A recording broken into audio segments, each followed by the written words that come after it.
Wada YouTube, c'est Daz, j'espère que vous allez tous bien. On est lundi et on se retrouve encore pour une nouvelle vidéo. Il n'y a que les imbéciles qui changent pas d'avis, vous connaissez l'adage. J'avais dit la semaine dernière qu'il n'y aurait plus de numéro de la semaine de Daz et en fait, en voilà un. Pourquoi? Parce que j'ai du retard sur mes critiques.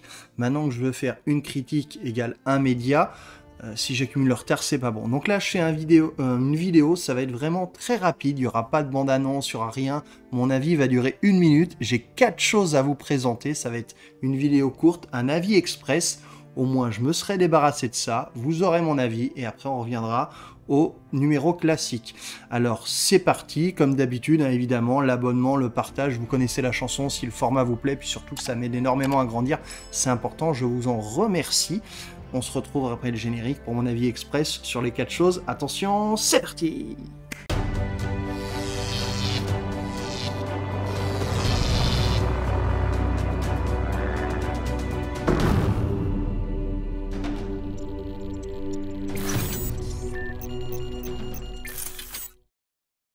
Ouah, les transitions de ouf! Bref, on va commencer par Mortal Kombat.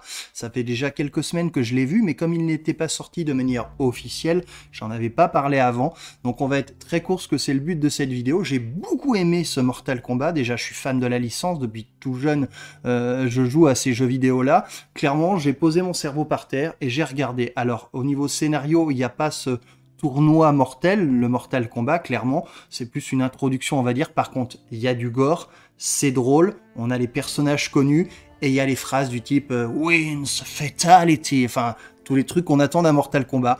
Donc bref, moi j'ai kiffé, c'est voilà, c'est le film, comme je le redis encore, hein, mais on pose son cerveau par terre, donc il n'y a rien à y comprendre, on s'amuse, je trouve que c'est bien réalisé, bref, je sais pas s'il y aura une suite, en tout cas, moi j'ai bien aimé, et c'est parti pour la suite. Hop, transition. Hop là, deuxième film, Oxygène, de Alexandre Aja, qui est sorti sur Netflix, là, il y a à peu près une semaine ou deux. Faut savoir que j'aime beaucoup Alexandre Aja, à part Crawl, son dernier film. Sinon, il y a les Horns, il y a les Hautes Tensions, The Hills Have Eyes. Bref, j'adore vraiment ce réalisateur. Et là, il réalise Oxygène, donc c'est un film en huis clos dans une espèce de capsule. Ça fait rappeler évidemment le film Buried, qui est excellent avec Ryan Reynolds dans son tombeau.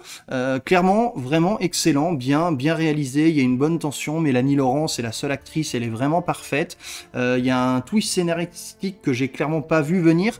C'est très bien réalisé. Il y a beaucoup de plans. Évidemment, je vais rien vous dire parce qu'au niveau du scénario, faut pas savoir ce qui se passe. En tout cas, voilà, moi, ce genre de film qui est vraiment à part, puisque voilà, il n'y a pas de beau décor, mais ça essaye quand même de raconter une histoire. Il y a une tension qui est assez forte. Et encore une fois, Mélanie Laurent joue vraiment très très bien. Donc, Oxygène, c'est un grand oui. Et vivement le prochain Alexandre Aja. Allez, à tout de suite. Hop là! Et hop là, La femme à la fenêtre. Donc c'est un thriller avec Amy Adams, avec Gary Oldman aussi, voilà, que beaucoup de gens du reste n'ont pas reconnu. Moi personnellement, j'ai vu sa tête directe, je suis que c'était lui. Il y a aussi Julianne Moore, même si on la voit peu, que j'aime beaucoup. Bref, c'est pas mal, mais clairement ça met du temps avant de démarrer. Ce que j'ai beaucoup aimé, c'est l'ambiance. Ça se passe de nuit dans une maison qui est sombre, dans une grande maison où elle est toute seule. Évidemment, la femme à la fenêtre, elle observe quelque chose qui se passe chez ses voisins. Bref, c'est l'histoire. Il y a quand même peu d'acteurs. Le film va assez vite, mais ça monte vraiment crescendo. La dernière demi-heure, par contre, est excellente. La façon dont ça se résout, ce qui s'est passé, ce qu'il y a dans sa tête, enfin plein de choses.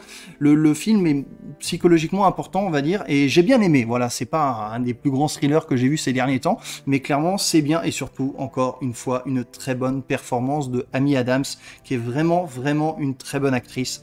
Donc voilà, si vous aimez les thrillers et vous avez envie de regarder un petit thriller qui est sympathique, et ben allez-y, foncez. Allez, on se retrouve pour la dernière chose. Hop là! Voilà, on va terminer avec Qui a tué Sarah, la saison 2. Je vous en avais parlé dans un précédent numéro de la semaine de Daz. La saison 1, j'avais adoré, mais vraiment. Et il y a une saison 2. Vu la fin de la saison 1, je me demandais qu'est-ce qu'ils allaient pouvoir introduire et j'avais un petit peu peur. Et en fait, elle est juste géniale, vraiment. Alors oui, ça va un peu dans tous les sens, mais finalement, quand la saison se termine et qu'on regarde les résumés de chaque épisode et qu'on se remet dans la tête, parce que je prends toujours des notes pour savoir ce qui s'est passé, ben en fait, tout est cohérent. Et le truc, c'est qu'il faut une saison 3. Ça se termine sur un cliffhanger assez sévère. Et clairement, s'il n'y a pas de saison 3, bah, va y avoir des questions en suspens et c'est pas drôle. Maintenant, rien n'est signé, donc ça va dépendre du succès de la série. pense que ça va être bon, clairement. Maintenant, si on en a une, ce sera pas avant 2022 ou 2023, je pense. Mais en tout cas, si vous aimez les thrillers, les choses à suspense, les affaires de famille, etc., Qui a tué Sarah, série mexicaine, foncez, j'adore, c'est excellent. Allez, on se retrouve pour la conclusion. Hop là! Hop là, conclusion.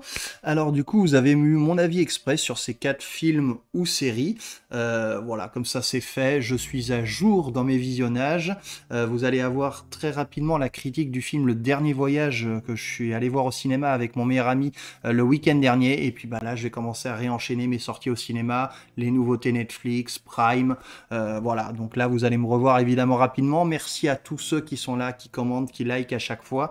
Vous m'aidez énormément et vous me donnez de la force, surtout à ceux qui sont là à chaque vidéo. Je pense que vous saurez tous, voilà, si vous savez que c'est vous, et ben en tout cas merci, et puis ben on se retrouve très rapidement sur la chaîne. D'ici là, amusez-vous bien, profitez les vôtres, et ciao.